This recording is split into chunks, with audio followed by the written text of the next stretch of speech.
Bab 036. Iya, jawab Zahwa seadanya.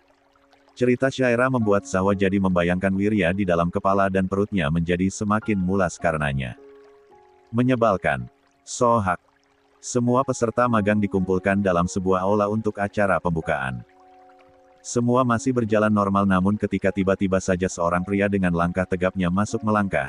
Tak hanya para peserta magang yang kaget namun juga staf perusahaan yang khusus mengatur acara penyambutan ini. Ruangan mendadak hening. Semua orang terpaku pada seorang Wirya Ardiandra Kusuma yang langsung naik ke atas podium kecil, berdiri dengan aura percaya diri juga mengintimidasi yang membuat siapa saja menjadi terpaku menatapnya. Wah, pembawa acara nampak blank. Terkejut setengah mati bisa-bisanya pemilik perusahaan datang, benar-benar tidak seperti biasanya pikirnya. Dia bahkan sangat jarang menemui Wirya langsung di gedung ini karena biasanya yang menemui Wirya hanyalah kepala setiap divisi. Nah mengapa bisa dia maunya datang di acara penyambutan yang tidak terlalu penting untuknya ini? Saya tidak menyangka Pak Wirya langsung datang begini padahal ini cuma penyambutan anak magang biasa. Pembawa acara berdehem untuk mencoba mengendalikan diri. Memilih magang di sini kalian pasti tentu tahu Pak Wirya kan? Beliau pemilik WK Corp. Mungkin, ada sedikit kata sambutan yang mau diucapkan Pak. Wirya mengangguk, dia mengambil mic yang diberikan pembawa acara. Selamat siang. Hening. Semua orang seolah terpaku dalam karisma pria yang berdiri di tengah podium itu. Kenapa kalian tegang sekali? Apa saya terlihat semenyeramkan itu? Tanyanya dengan sudut bibir yang tertarik. Selamat siang. Wirya mengulang lagi sapaannya, kini mencoba melembutkan sedikit suaranya. Siang. Sahutan akhirnya datang. Tidak banyak yang mau saya sampaikan. Gunakanlah waktu kalian selama di sini dengan baik. Bukan hanya bekerja dengan benar, tapi juga bekerja cerdas. Itu yang diutamakan perusahaan. Semoga selama magang di sini memberikan banyak pengalaman berarti untuk kalian. Terima kasih. Tepuk tangan menggema dan Zahwa yang sejak tadi merasa terhipnotis akan kehadiran pria itu hanya ikut-ikutan bertepuk tangan dengan setengah nyawa yang seolah menguap entah kemana. Mungkin tersedot oleh pesona seorang Wirya yang mematikan. Sial. Sejak kursi kerjanya Wirya putar membelakangi meja kerja hingga kini menjadi menghadap kaca bening yang menampilkan suasana kota. Tangannya bersidekap menatap lurus keadaan langit perkotaan yang semakin kelihatan berpolusinya ketika di siang hari begini. Zahwa, Zahwa, Zahwa. Hanya nama perempuan itu yang ada di kepalanya sekarang bahkan apa yang ia lakukan tadi saja tak ia pikirkan betul-betul membuat semua bawahannya kaget seorang Wirya tahu-tahu saja ada di aula itu yang sebenarnya hanya untuk melihat Zahwa yang sudah ia abaikan beberapa hari ini. Hati Wirya agak goyah melihatnya dalam setelan kemeja putih dan rok span selutut itu belum lagi. Rambutnya yang dikuncir memperlihatkan leher jejangnya. Terlalu cantik dan terlalu menggairah sial, apa-apaan Wirya. Beberapa hari mengabaikan Zahwa, dan selama itu pula Wirya merasa kacau, pikirannya tidak bisa fokus dengan mudah. Dan Wirya makin merasa kacau ketika dia memikirkan kenapa bisa-bisanya dia menjadi kacau. Begitu. Belakangan selalu intens menghabiskan waktu dengan Zahwa agaknya sudah membuat Wirya merasa sudah terlalu terbiasa akan kehadirannya, mendadak menjauhinya begini Wirya menjadi uring-uringan sendiri. Entahlah, Wirya hanya merasa perasaannya sedang tidak beres saja. Wirya terlalu cemas mengakui ucapan Dion bahwa dalam hubungan ini, tanpa sadar dia sudah memakai hati, melibatkan perasaan, sesuatu yang sama sekali tidak profesional. Dalam posisinya sekarang, Wirya merasa terlalu sulit untuk bertindak bagaimana karena, perasaan entah apa ini, yang membuatnya menjadi tak mampu menghadapi Zahwa lalu mendadak tiba-tiba saja membangun tembok pembatas kepadanya. Ucapan sang ayah terus berputar di kepalanya, perselingkuhan itu tidak termaafkan, katanya. Renata memang melakukan itu, jauh lebih dulu pula, walaupun Wirya marah dan merasa terhina karena kecolongan tapi tak lantas membuatnya juga merasa benar karena mengingat apa yang juga ia lakukan dengan Zahwa. Wirya merasa bersalah menyeret Zahwa dalam situasi ini tapi di sisi lain Wirya juga tidak bisa melepaskan Zahwa begitu saja dan karena pikiran egoisnya itu Wirya mendadak mengabaikan Zahwa karena dia makin merasa bersalah. Memakai perasaan ternyata semerepotkan ini ya. Sial, apa Wirya baru saja mengakuinya? Cek, oke fine. Wirya sudah tidak bisa lagi membohongi dirinya sendiri, tidak mampu lagi membendung perasaannya sendiri. Benar-benar tidak mampu lagi berkilah karena hanya akan semakin membuatnya stres dan frustasi. Wirya sudah jatuh dalam pesona Zahwa. Helaan napas kasar Wirya terhembus. Situasi ini sangat-sangat salah tapi Zahwa tidak mungkin bisa ya biarkan pergi begitu saja pun Wirya juga tidak bisa memintanya untuk tinggal di sisinya selamanya karena selain situasi mereka yang terlalu rumit, tidak ada jaminan Zahwa membalas perasaannya. Selama ini Wirya hanya menekannya untuk menurut karena dia merasa berkuasa setelah memberikan uang yang sepertinya sangat perempuan itu perlukan lalu kontrak itu ada bahkan Zahwa sendiri yang membuatnya jadi, kemungkinan untuk perempuan itu melanggar sangat sedikit bukan. Zahwa hanya melakukan segala hal sesuai kontrak dan agaknya cuma Wirya yang terbuai di sini. Dirinya yang tidak pernah mendapatkan perhatian ini, menjadi lemah karena perlakuan Zahwa. Denting handphonenya membuat lamunan Wirya buyar. Dia menghidupkan layar lalu terpaku pada deretan chat yang masuk. Zahwa.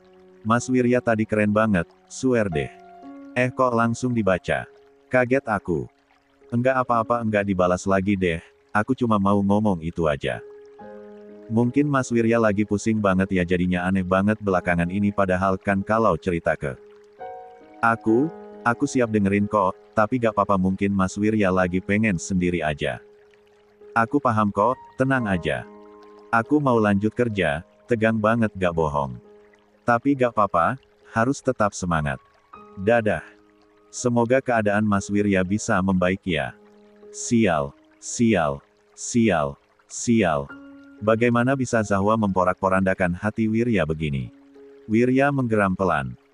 Terserah. Katakan saja dia egois namun keinginan Wirya untuk menahan Zahwa di sisa hari mereka yang tidak lagi banyak semakin menguat. Wirya hanya ingin memanfaatkan waktu bersamanya sebaik mungkin sebelum Zahwa benar-benar pergi alias hubungan kontrak sialan ini benar-benar selesai. Wirya akan mengurus perceraiannya dengan Renata lalu Zahwa.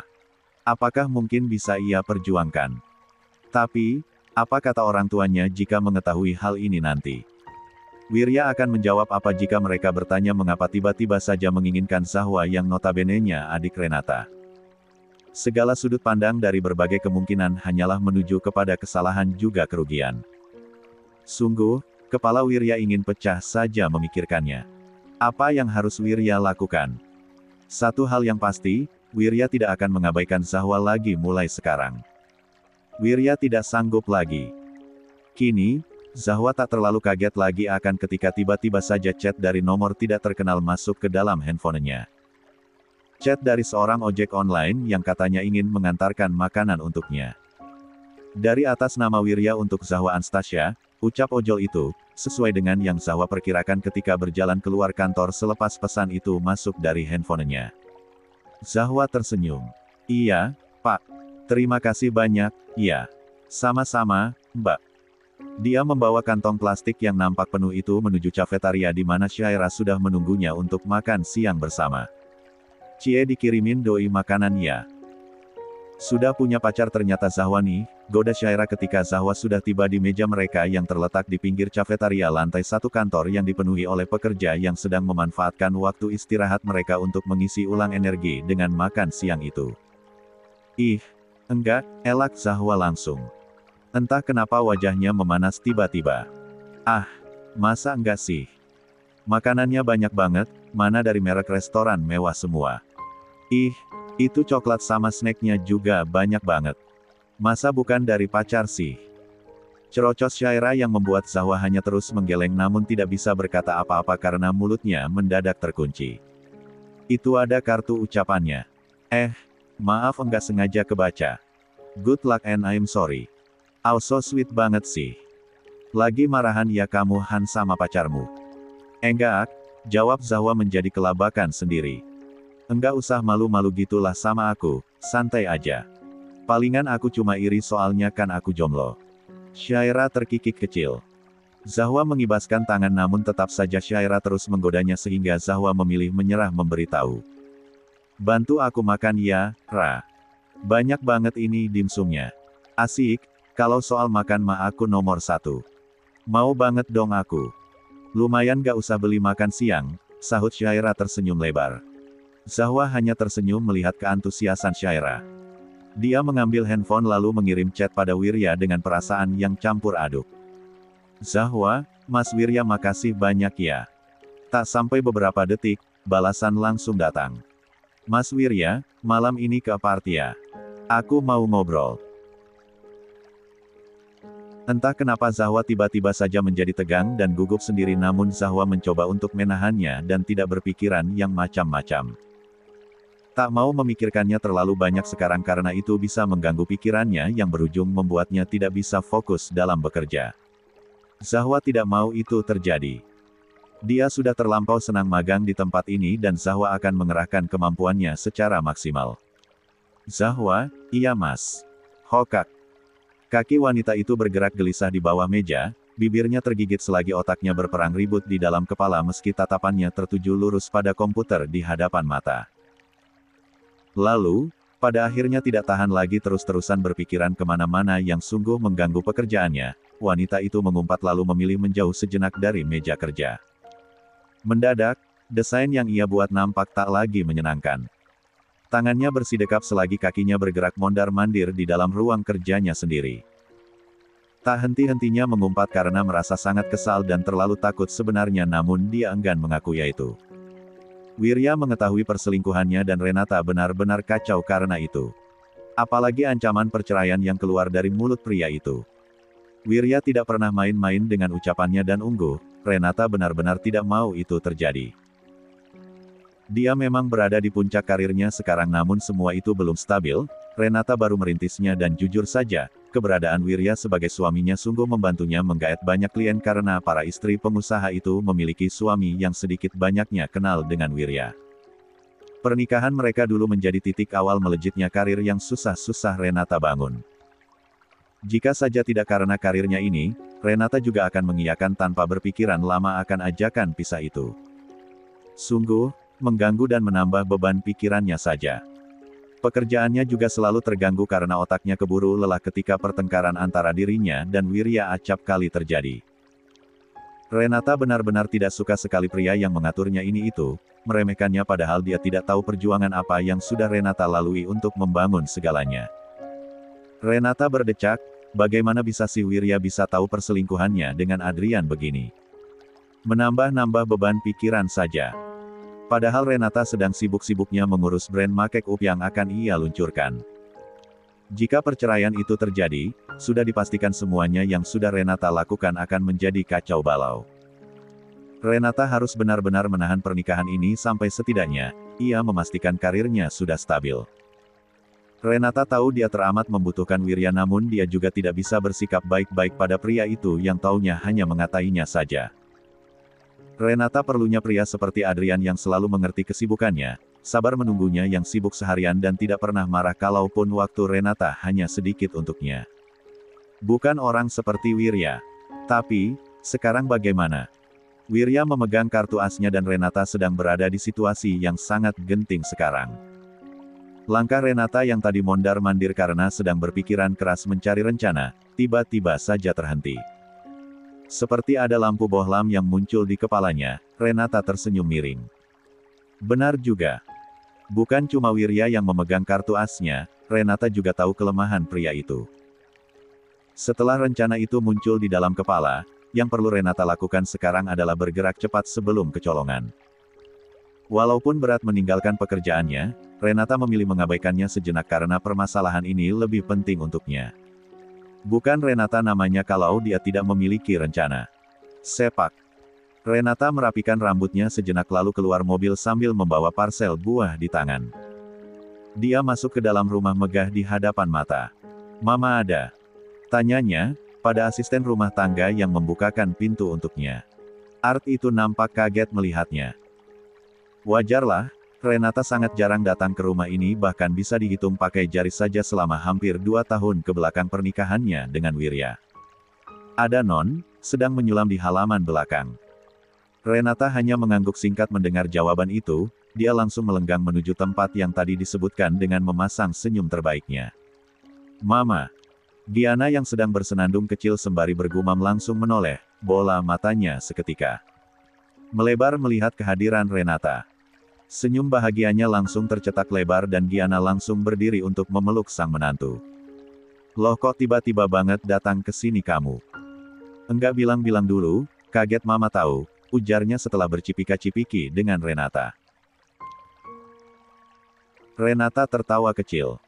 Iya, kebetulan aku ada waktu luang hari ini jadi aku pikir aku lebih baik ke rumah mama. Kangen juga sama mama. Oh, iya, ini ada sedikit bingkisan, mama harus banyak-banyak makan buah biar makin sehat. Astaga. Terima kasih sayang, repot-repot banget kamu. Giana menerima parsel buah itu dengan mata berbinar. Enggak kok, Ma. Masa buat mama merepotkan sih? Giana makin tersenyum mendengarnya. Ya sudah, kita masuk ke dalam saja yuk. Renata mengangguk, dia melingkarkan tangan di lengan Giana. Keadaan mama bagaimana? Mama masih kelihatan pucat banget, jangan capek-capek Ma. Harus banyak-banyak istirahat. Mama sih kemarin-kemarin sempat drop masuk rumah sakit, beberapa hari yang lalu baru saja pulang tapi sekarang sudah lumayan mendingan lah.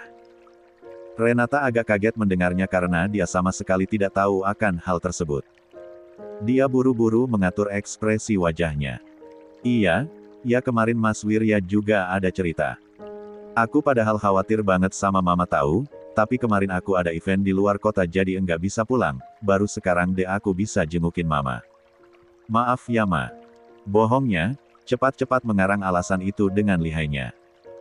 Enggak apa-apa, lagian mama sudah mendingan banget kok walaupun papa tuh sama Wirya, cerewet banget, untung aja mereka sekarang lagi sibuk kerja jadi mama bisa santai-santai mengerjakan hobi, daripada rebahan saja, suntuk sekali. Giana menggenggam tangan Renata.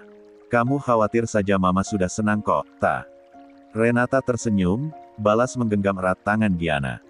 Aku akan usahakan buat mengunjungi mama terus ya mulai hari ini. Aku merasa bersalah banget kemarin-kemarin jarang banget ke rumah mama. Mulai sekarang aku akan lebih banyak menyisihkan waktuku untuk mama. Mama pasti seringnya sendirian di rumah kan? Aku bakalan temani mama mengobrol. Giana tak bisa menahan perasaan harunya. Mama tidak memaksa kok Renata, tapi kalau kamu berucap seperti itu tentu mama kan senang sekali. Terima kasih ya, nak. Tidak perlu, Ma. Sudah kewajiban aku sebagai menantu mama, jawabnya tersenyum manis. Renata tidak mungkin kalah semudah itu. Tok. Ketika jam pulang tiba, tak perlu memerlukan waktu banyak bagi Wirya untuk segera keluar dari ruangannya. Meluncur pergi menuju rumah orang tuanya sendiri. Bergegas dengan satu tujuan di kepala yang sudah ia susun sejak tadi pagi. Setelah masuk ke dalam halaman rumah, keningnya mengernyit melihat mobil yang tentu dirinya tahu betul itu milik siapa. Apa yang Renata lakukan di rumah ini? Karena firasatnya mendadak tidak baik, Wirya memarkirkan sembarangan mobilnya lalu keluar dengan bergegas masuk ke dalam rumah.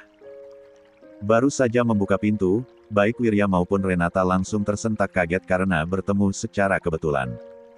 Sama-sama ingin membuka pintu. Apa yang kamu lakukan di sini? Geram Wirya, sebenarnya tidak perlu berpikir dua kali untuk langsung paham akan maksud keberadaan Renata di sini. Ekspresi congkak juga senyum miring yang tercetak di wajah wanita itu saja sudah bisa langsung Wirya baca. Apalagi mengunjungi mama kan? Jawab Renata masa bodoh. Wirya maju, menghunus tatapan penuh peringatan pada wanita itu. Jangan main-main kamu, Renata, ancamnya dengan suara rendah. Awalnya Renata sempat merasakan takut sesaat akan ekspresi Wirya namun dia mencoba mendongakkan kepala, menantang pria itu. Kamu yang seharusnya jangan main-main dengan aku, bisiknya, merasa puas melihat urat leher Wirya yang menegang karena menahan emosi. Percerian itu enggak akan bisa kamu lakukan dengan mudah. Renata tersenyum miring. Kalau kamu pengen mama jantungan lalu mati, silahkan saja katakan perceraian kita. Aku juga enggak peduli. Dan, aku tanya Mas. Memangnya kamu berani? Ucap Renata, berbisik mengejek di akhir kalimat. Emosi Wirya langsung melesat naik ke ubun-ubun. Tangannya naik tanpa sadar, sudah setengah melayang di udara ingin menamparkan Renata namun sebuah suara langsung membuat tangannya mengepal lalu turun dengan terpaksa. Wirya. Wirya dan Renata kontan saja menoleh, ketegangan yang tadi datang di antara mereka langsung menguap. ketika melihat kehadiran Giana. Ngapain kalian mengobrol di depan pintu begitu? Ah, enggak kok Ma. Aku enggak sengaja ketemu Mas Wirya saja di sini. Renata tersenyum manis seolah tidak terjadi apa-apa beberapa detik yang lalu. Kayaknya Mas Wirya mau datangin Mama, aku pulang duluan ya Mas. Harus ke butik sebentar dulu. Renata mengelus pundak Wirya. Sampai ketemu di rumah, ujarnya penuh arti. Ma, aku pamit lagi ya. Aku bakalan kesini lagi kalau hari libur nanti.